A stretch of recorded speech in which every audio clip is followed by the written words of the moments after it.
ይሄን ደስታ ሰምቼማ አልተኛ ከሌሊቱ 9 ሰዓት በኢትዮጵያ ትልቅ ፍትህ ተገኘ ለመጀመሪያ ጊዜ እጅግ ትልቅ ተሰርቶ የማይታወቅ ተደርጎ የማይታወቅ እጅግ ገራሚ ሁላችሁም ስትፈልጉት የነበረ ይህ ከላይ የምትመለከቱት ሰው እንግዲህ በእጁ ይዞ እየተንቀሳቀሰ ያለው የጓደኛውን ብልት ነው። ጓደኛው እንግዲህ እሱ በሌለበት ሰዓት ልጁን ሊደፍር ሲሞክር ደርሶበት ከኋላ ከመታው በኋላ ብልቱን ቆርጦ እንግዲህ በዚህ በመታወቅ እግዚአብሔር ልጆቼን ሳኝ እፎይም በነፃ ምንም ነገር ሳልፈልግ ፈርሜ እዚህ ሀገር አመጣዋለሁ ፍላጎት ካለው እመብርሃን ምስክሬ ናት። ክርስቲያን መሆን ምንኛ ደስ ይላል፣ መስቀሉን ጨብጦ መድኃኒቴ ይላል። አማን ለአማን አማን ለአማን ክርስቲያን መሆን። ሰላም ጤና ይስጥልኝ። ውድና የተከበራችሁ የንቁሃን ሚዲያ ቤተሰቦች እንደምን አላችሁ? እንደምን ቆያችሁ? እኔ አላሁ እግዚአብሔር ይመስገን። በያላችሁበት ሰላም ክርስቶስ ይብዛላችሁ። የተወደዳችሁ የንቁሃን ሚዲያ ቤተሰቦች ለሁለት ነገር በድጋሚ ተመልሼ መጥቻለሁኝ። ሁላችሁም ይህን ቪዲዮ ከምን ጊዜም በላይ ላይክ እና ሼር በማድረግ መረጃውን ለመላ ኢትዮጵያውያን እንድታደርሱልኝ እጠይቃችኋለሁኝ። ነገሩ እንደዚህ ነው። በወላይታ ዞን ፍትህ ሰፈነ። ብዙ ኢትዮጵያውያን በአሁኑ ሰዓት ደስታቸውን እየገለጹ ነው ያሉት። ነገሩ እንደዚህ ነው። አባት ልጁ ስትደፈር ይደርሳል ማለት ነው። ደፋሪው የገዛ ጓደኛው እንደሆነ ተናግሯል። እንግዲህ የአባት ውሳኔ እጅግ ከባድ ነበር። በመጀመሪያ አናቱን በእንጨት ከመተው በኋላ ይወርቃል። በዚህም አላበቃም። አባት የመራቢያውን ብልት ቆርጦ በህዝብ ፊት አሳይቷል ማለት ነው። ታዲያ በዚህ አባት ተግባር ብዙ ኢትዮጵያውያኖች ደስታቸውን እየገለጹ ነው ያሉት። ቪዲዮ አለ፣ ቪዲዮን የማሳያችሁ ይሆናል። ሁለተኛው ሁላችሁም የምታውቋት ሮሚ ወንድማችንን እፎይን ፍቃዱ ከሆነ ሙሉ ወጪ ሸፍኜ ወደ አሜሪካ ወስደዋለሁ እያለች ነው ያለችው። በዚህ ንግግሯ ሮሚን አለማድነቅ፣ ሮሚን አለማመስገን ንፉግነት ነው ብዬ አስባለሁ። ሁላችሁም ቪዲዮ ላይክ በማድረግ ጀምሩት። ለዚህ ቻናል አዲስ ከሆናችሁ ሰብስክራይብ አድርጉ። ሁልጊዜ የምለቀው ቪዲዮ እንድርሳችሁ የደውል ምልክቷን መጫን እንዳትረሱ። ቅድሚያ ወዳደረኩት ቪዲዮ ወስዳችኋለሁ። አንድ አጠር ያለ አስተምሮን ስማና መረጃውን ሙሉ በሙሉ የምንሰማ ይሆናል ማለት ነው። ወደ ቪዲዮ እንሄዳለን። ኢየሱስ ጌታ ነው ማለት ጋኔኑም ይላል። ምንም ጥርጥር የለውም ነው። ጌታ ነው፣ እውነት ነው። ጌታ ነው፣ አምላክ ነው፣ የባህርይ አምላክ ነው፣ የጸጋም አምላክ አይደለም። ይሄን ግን ጋኔኑም ያውቃል፣ አጋንንቱም ያውቃሉ አለ ያዕቆብ። እንደውም ይንቀጠቀጣሉ አለ። ግን ሰው በእምነት ከጋኔኑ ጋር እኩል ነው። ከጋኔኑ ለመብለጥ ምን ማድረግ አለበት? መታዘዝ፣ መጽሐፉ የሚለውን ማድረግ። ይሄን አድርግ ምን ትድናል? ምን ትላለህ? ትድናለህ። ጋኔኑ ያምናል፣ አያደርግም፣ አይድንም። ጊዜው ሲደርስ ይታሸጋል በሲኦል። እኔ ንጹሕ ኦርቶዶክስ ነኝ በማለት አይዳንም። እኔ ክርስቶስን አውቃለሁ በማለት አይዳንም። አጋንንትም ያውቁታል። ጋኔንም እግዚአብሔርን ያውቃል። ምንም በዚህ ልዩነት የለንም። እግዚአብሔር ማን እንደሆነ ጋኔን ያውቃል፣ ፈጣሪው እንደሆነ። ክርስቶስ ሰው በሆነ ጊዜ እንኳን አንተ ቅዱሱ የእግዚአብሔር ልጅ ኢየሱስ እንደሆንክ አውቄሃለሁ አለ። ማን ነው ይሄን ያለው? ጋኔኑ።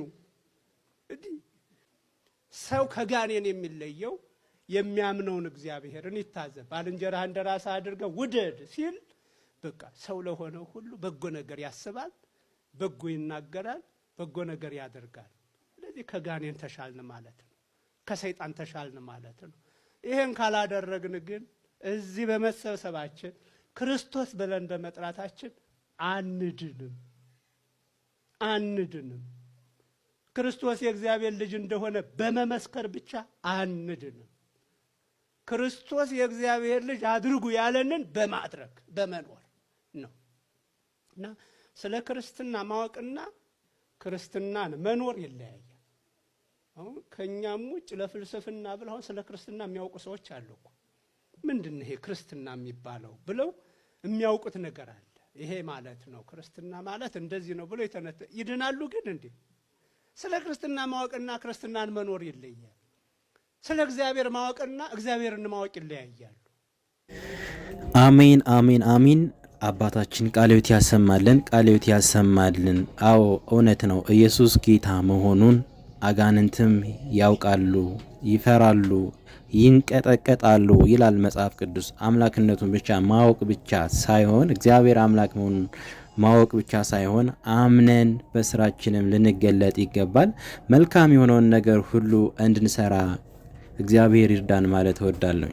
እኔ አባት ውጭ ሀገር መውጣት ከፈለግ በፍቃደኝነት እኔ ፈርሜ እዚህ ሀገር ውጭ መኖር ፍላጎት ካለ እግዚአብሔር ልጆቼን እንሳኝ እፎይም በነፃ ምንም ነገር ሳልፈልግ ፈርሜ እዚህ ሀገር አመጣዋለሁ። ፍላጎት ካለው እመብርሃን ምስክሬ ናት።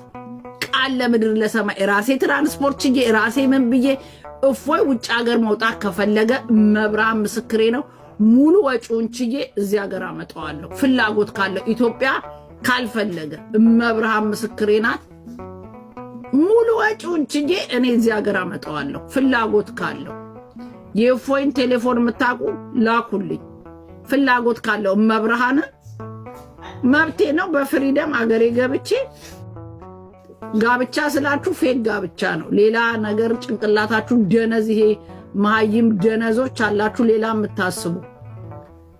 እፎይ እንደኔ ቂጧን የጣለች ባለጌ ሴት ሳይሆን የሚያስፈልገው እፎይ ድንግልናዋን ይዛ ባይብል የተማረች ትክክለኛ ቆርባ አሁን እንደኔ ልጅ ማለት ነው። የኔ ልጅ ሕፃን ናት፣ ለሱ ትገባዋለች እያልኩ ምሳሌ ነው የምሰጣችሁ። አሁን የኔ ልጅ እንግሊዝ ሀገር ተወልዳ ሃይማኖቷን አውቃ ቆርባ ራሷን ጠብቃ ወደፊት የምታገባው እሷን የሚመስል የቆረበ ሃይማኖት የሚያውቅ ጭንቅላት እንደሷ ያለው ሰው ነው የምትፈልገው፣ የተማረ። እፎይም እንደ ኩያው እንደ እድሜውን ባላቅም አሁን እፎይ ጸጉሩ እንዲህ ስለሚያደርግ ነው እንጂ ልጅ ነው።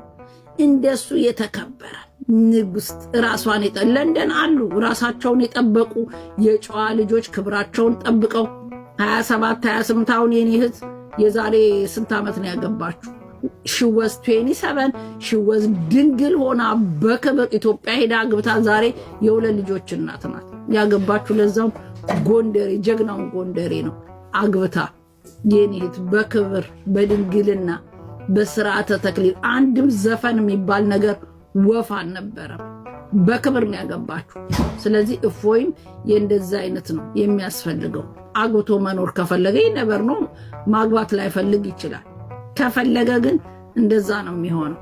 እኔ በፍቃደኝነት ከፈለገ ደግሞ ሲቲዝን ይዞ የፈለገ ሲደብረው የተለያየ እስራኤል እየሄደ ግሪክ እየሄደ ግብጽ እየሄደ የሃይማኖት ቦታዎችን እየጎበኘ እግዚአብሔርን ከፈለገ ደግሞ የአሁኑ ፋሲጋ ደርሷል። የሚቀጥለው ፋሲጋ እስራኤል መሄድ ከፈለገ ሙሉ ወጪውን ችለን እንልከዋለን። እኔ እግዚአብሔርን እፎይን እስራኤል ሀገር መሄድ ከፈለገ ሙሉ ወጪውን ችለን እንደ ንጉስ፣ ለዛም እንትን ነው ከሌላ ሰው ጋር አይቀመጥም። ቪአይፒ ክላስ ፈርስት ክላስ ፕሌን ተይዞለት እስራኤል ሀገር መሄድ ከፈለገ ብቻ የእፎይ ስልክ ያላችሁ በውስጥ እንግዲህ እህታችን ሮሚ ለእፎይ ያላትን ክብር በእንደዚህ አይነት መልኩ ገልጻለች። እውነት እንዲህ እንዳከበርሽው እግዚአብሔር ያክብርሽ ማለት እወዳለሁኝ። እፎይ እንኳን ይህን ፍቃዱ ሆኖ ቢሄድም ባይሄድም እየተናገረች ያለችው እጅግ ልናመሰግናት የሚገባ ንግግር ነው እየተናገረች ያለችው። ሁላችሁም ሀሳብ ካላችሁ ሀሳባችሁን ኮመንት ላይ የምታስቀምጡልኝ ይሆናል በሮሚ ጉዳይ ላይ ማለት ነው። አራስቲ ጉድ ስሙልኝ። አንድ ሙስሊም ክርስቲያን ሲገድል ለእምነቱ የጸደቀ ጽድቅ የሰራ ነው የሚመስለው። ክርስቲያኑም ያንን ሲያደርግ ያው በቃ አንዱን ጠላቴን አጠፋሁ ብሎ አስተሳሰቡ፣ አስተምሮቶቻችን መታረም መስተካከል ቆይ ማለት ስለ ቤተ ክርስቲያን ሳታውቁ ነው እንደ መዝሙር የምታወጡት? እንግዲህ ዘማሪ ገረም ደጀኔ ማለት ትልቅ ዘማሪ ነው። አስተምሮቶቻችን መሻሻል አለባቸው መስተካከል አለባቸው ሲል እሺ ብለህ የሱን ሐሳብ ገዝተህ መውሰድህ በጣም ነው የገረመኝ። የኛ ቤተ ክርስቲያን ምኑን ታስተካክለው? እንደ ሀገር እንኳን ሀገራችን የምትተዳደርበት ህገ መንግስቷ እኮ የኛ ቤተክርስቲያን ቀርሳ የሰጠችው መንግስት ማን ነው? ስርዓት እኮ ነው። ያ ነገር እኮ የለውም። ታዲያ ምኑን ታስተካክለው? እኛ ሙስሊሞችን ጠላት አድርገን ፈርጀን አናቅም። ቤተክርስቲያንም ይሄን አታስተምረንም። እንደው ሙስሊሞች ለኛ ምንድናቸው? በቃ እንደ ጌጥ ናቸው እኮ ማለት ክብራቸውን ጠብቀው ሲቀመጡ ልክ እንደ ቀደሙ ሙስሊሞች ሲሆኑ ማለት ነው። ልክ እንዳሁኑ እዚህ ሚዲያ ላይ እንዳሉት ስለሚሽለጠለጡት ወይም ደግሞ እንደዚህ ያዙ ሊያቁ እንደሚሉት ሳይሆን ማለት ነው። ስለዚህ መስተካከል ያለበት ኢቭን የተከበርከው ኡስታዝ አቡበከር በጣም ማከብርህ ኡስታዝ ነህና ግን በአንተ ወገን ያሉት ናቸው ትንሽ መስተካከል ያለባቸው ብዬ የማስበው። ቤተክርስቲያን ወደ መስጊድ እንቀይራለን፣ ክርስቲያኖችን እናጠፋለን ምናምን የሚሉትን እነሱን ነው አስተምሮታቸው እንዲስተካከል ማድረግ ያለባችሁ። ግን ዘማሪ ይገረም ደጀኔ በጣም ነው የሚገርመኝ በእውነት ይሄንን መስተካከል አለበት ሲባል ብሎ መውሰዱ በስመ አብ። እኔ የምለው እንደዚህ ያሉ ታዋቂ ሰዎች ለምንድን ነው አሽቃባጭ የሚሆኑት? እጅግ የሚያሳዝን ነገር ነው። አርፎ ዝም ብለው ቢቀመጡ አሁን ምናቸው ይነካል? ምናቸው ይጎድልባቸዋል? ሁሉ ነገር ተሰጥቷቸዋል፣ ጸጋ አላቸው አይደለ? ዝም ቢሉስ? ያሳዝናል። እውነት በጣም ነው የሚያሳዝነው። በዚህ ልክ አሁን ወንድማችንን ማየት አልጠበኩም ነበር። እውነት እላቸዋለሁ። ይድረስ ማንኛውንም ጥያቄ መመለስ እንችላለን ለሚሉ ለሙስሊም ኡስታዞች በቁርአንና በሐዲስ ውስጥ ተጽፎ የሚገኘውን ድርጊት ከፈጸመው የተፈጸመውን ከጻፈው የተጻፈውን ካነበበው ማን ነው ጥፋተኛው? መልሳችሁን በጉጉት ተጠብቃለሁ። አመሰግናለሁ። ይሄን ደስታ ሰምቼማ አልተኛ። ከሌሊቱ 9 ሰዓት በኢትዮጵያ ትልቅ ፍትህ ተገኘ ለመጀመሪያ ጊዜ። እጅግ ትልቅ ተሰርቶ የማይታወቅ ተደርጎ የማይታወቅ እጅግ ገራሚ ሁላችሁም ስትፈልጉት የነበረ ታላቅ ፍትህ። እሱም ወንድ ልጅ ህፃን ልጅ ሊደፍር ሲል ብልቱን ወላጅ አባቷ ቆረጡት። እሰይ እልል አትሉም እንዴ? የታላችሁ አጨብጭቡ፣ እልል በሉ። የስ ቆረጡት። እንደዚህ ነው እኛ ፍትህ የምንፈልገው። ምን አይ በወላይታ እኮ ነው በወላይታ ምን አላ አደባባይ ላይ ትልቅ አደባባይ ላይ መንግስት ሰቅሎ ቢገለው ቢቆርጠው ሰቅሎ መንግስት በመንግስት ቢሆን ደግሞ የተለየ አሪፍ ነበረ። ፍትህ ማለት እኮ ይሄ ነው። አይ አባት ጀግና እኮ ናቸው። እነኛ አባት ያሉበት የተወለዱበት መንደር ነው። እኔ ልጆቼ ወደፊት ሄጄ ማሳድገው ወላይታ መንደር እሳቸው ያሉበት ከእሳቸው ጎረቤት ነው መሆኑን ፈልገው። ጀግና የጀግና ዘር እንደዚህ ነው እንጂ ቁርጥ አረጉለታ አንጠልጥለው ይሄ ምንድነው አሉታ። ይሄማ ልጅህን ልገልበት የነበረው ነው መትረየሴ ነው ስፋልኝ አለው። ይሙት ይኑር አላውቅም፣ ግን በሚያሳዝን ሁኔታ እኚህ ጀግና አባት በሰረገላ እልልታ በነጋሪት በጣም ክብር ሊሰጣቸው በሚገባበት ቦታ አደባባይ ላይ ብልቱን አንጠልጥለው አሸክሟቸው እንደ ሌባ ይገርፏቸዋል። እኔ ደፋሪ መስሎኝ ነበር ሲጀመር፣ ለካ ልጃቸው ስትደፈርባቸው የቆረጡ ናቸው እንዴ። እኔ እንደው በጣም የገረመኝ እንዴት እንትኑ ተቆርጦ መራመድ ይችላል እያልኩኝ በለው ስል ነበር። ኖ አይደለም፣ ለካ አባት ናቸው ቆረጡ።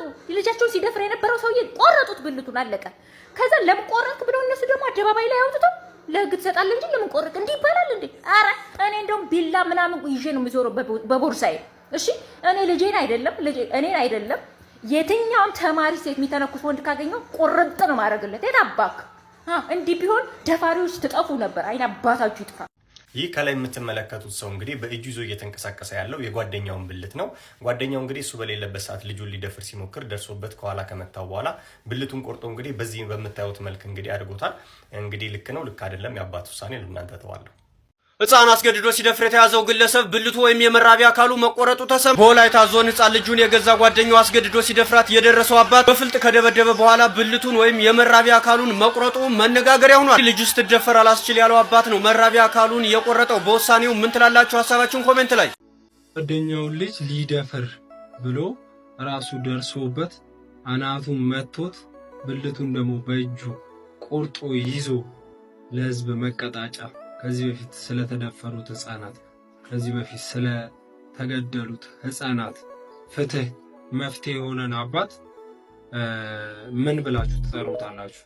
እኔ ጀግና አባት፣ የዚህ ዘመን ብርቱ። በቃ ይሄ መንግስትን ሊሸልመው ይገባል። እግዚአብሔር ነው ብላችሁ ሽልማት ሊያገኝ ነው የሚገባው። እህቶች ሲደፈሩ ሲሰቃዩ የሚወድ ሰው የለም።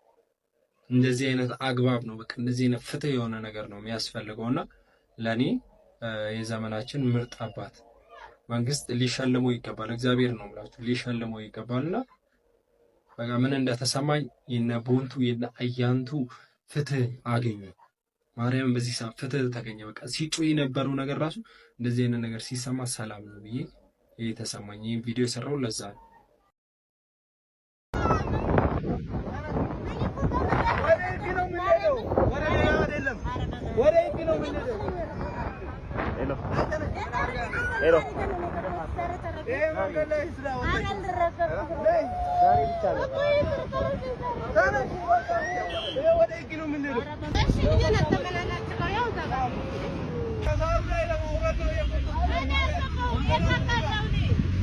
ወንድሜ ምን አለበት የኔ እናት እዚህ ቦታ እኮ መቀመጥ አይቻልም፣ ከተቀመጡ ቅጣት አለው ብለህ ከዛ ቦታ እንዲነሱ አድርገህ ወደ ሌላ ቦታ እንዲሄዱ ብታደርግ። እንደውም እኮ ማድረግ የነበረብህ የኔ እናት ተቸግረው ነው ተርበው ነው ምን ልርዳሽ ብለህ ቁጭ ብለህ አናግረሃቸው፣ ብር ካለ ምሳ ጋብዛቸው፣ የኪስም 10 ብር 20 ብር ሰጥታቸው በሰላም ሄዱ ብትላቸው እኮ በጣም የተሻለ ነበረ። እናትህ ቢሆኑ እንደዚህ ታደርግ ነበረ? ሕፃን እኮ ተሸክማ ነው ቁጭ ያለችው። ይህኔ እኮ ስንት ኪሎ ሜትር በእግሯ ሄዳ ሲደክማት መሄጃ ሲጠፋት ነው እዛ ጋር ቁጭ ያለችው። አንተ እንደዛ የምትጨነቅለት ሳር ነገ ፀሐይ ሲወጣበት ደርቆ ይረግፋል። አሁን ግን እንደዚህ የምታንቋሸሻት እናት ሞራሏን እንደዚህ ነክተህ ምግብ ሁላ ብትበላ የምሬ ነው ምልክ እየጣፈጠ ደስ ብሎ አትበላው። የከተማ ማማር ለኛ ደስታ ነው። የከተማ እድገት ለኛ በጣም ደስታ ነው። ያ ማለት ግን የተቸገሩ ሰዎች፣ የተራቡ ሰዎች፣ የቆሸሸ ልብስ የሚለብሱ ሰዎች፣ ለማኞች፣ የኔ ቢጤዎች፣ በቃ ምንም ማያውቁ ሰዎች፣ ህጉላ እንደወጣ ማያውቁ ብዙ ሰዎች አሉ። እዛ ጋር መቀመጥ ያስቀጣ አያስቀጣ ምንም አይዲያ የሌላቸው በጣም በርካታ ሰዎች አሉ። እና በትችሉ አስረዷቸው፣ በትህትና አናግሯቸው። ከሰው ልጅ ይልቅ ሳርን አታስቀድሙ። የምሬን ነው። ምድር ላይ ባታገኙት ሰማይ ላይ አንድ ቀን ዋጋ ትከፍላላችሁና እባካችሁን ሰብአዊነትን እናስቀድም። ሳሩ ይበላሽ፣ ኮሪደር ልማቱ ይበላሽ አይደለም፣ የሰው ልጅ ከእሱ አታሳንሱ። ክርስቲያን መሆን ምንኛ ደስ ይላል፣ መስቀሉን ጨብጦ መድኃኒቴ ይላል። አማን በአማን